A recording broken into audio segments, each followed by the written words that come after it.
Depuis 2 ou 3 ans dans l'agriculture, certaines filières sont en crise depuis 2014, d'autres depuis 2015 et la plupart cette année, avec en plus une crise climatique sans précédent.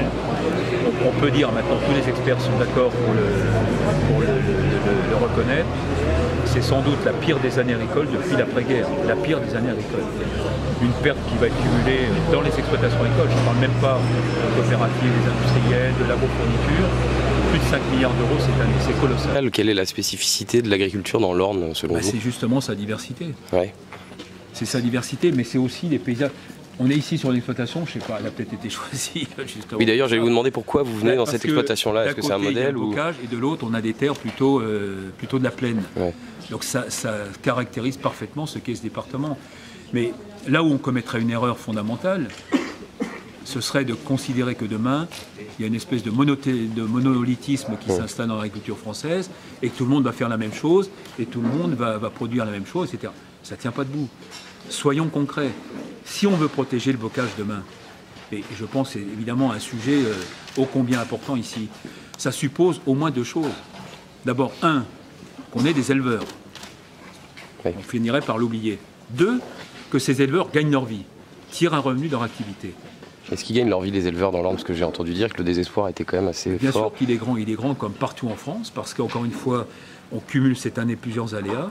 Des aléas économiques, des marchés qui sont très dégradés, des prix qui ne sont plus au rendez-vous, et puis en plus un aléa économique cette année qui a fini d'anéantir ce volet agricole. Donc, quand on dit les paysans râlent tout le temps, non. Ils râlent quand ça ne va pas, et là ça ne va pas.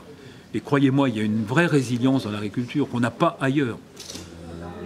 On a des chiffres aujourd'hui qui sortent de la mutualité sociale agricole. C'est un devoir aussi pour moi de les donner, j'aurais d'ailleurs dû les donner devant mes collègues tout à l'heure. En 2015, pas en 2016, en 2015, près de 40% des exploitations françaises dégageaient un revenu inférieur, entendez bien, de 350 € par mois. S'il n'y a pas de la résilience en agriculture, je ne sais pas comment ça s'appelle. C'est dramatique.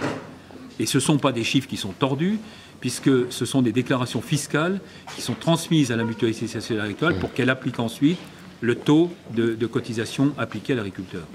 Donc on n'est pas en train de dire c'est des rondices et tout ça. Non, ce sont des chiffres réels. Bon, voilà. Quand on a dit ça, vous savez, alors je suis très inquiet sur 2016. Ça, ce sont des chiffres que nous connaîtrons mi-2017. On est très, très, très, très inquiet. Je salue la présidente du département de l'Orne, Anne-Marie Denis, qui fait un boulot exemplaire de présence auprès de ses adhérents, de combat auprès de l'administration, parce que l'administration, de temps en temps, elle a besoin d'être recadrée. Vous sollicitez beaucoup Madame le Préfet, pourquoi?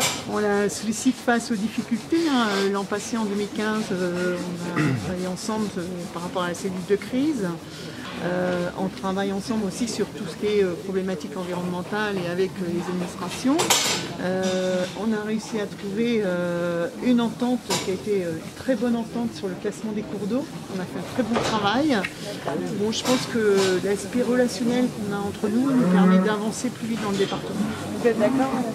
Je suis tout à fait d'accord. On essaie, nous, les services de l'État, de faciliter la vie de nos interlocuteurs, surtout quand ils deviennent difficiles. On n'est pas toujours d'accord, mais on trouve des terrains d'entente.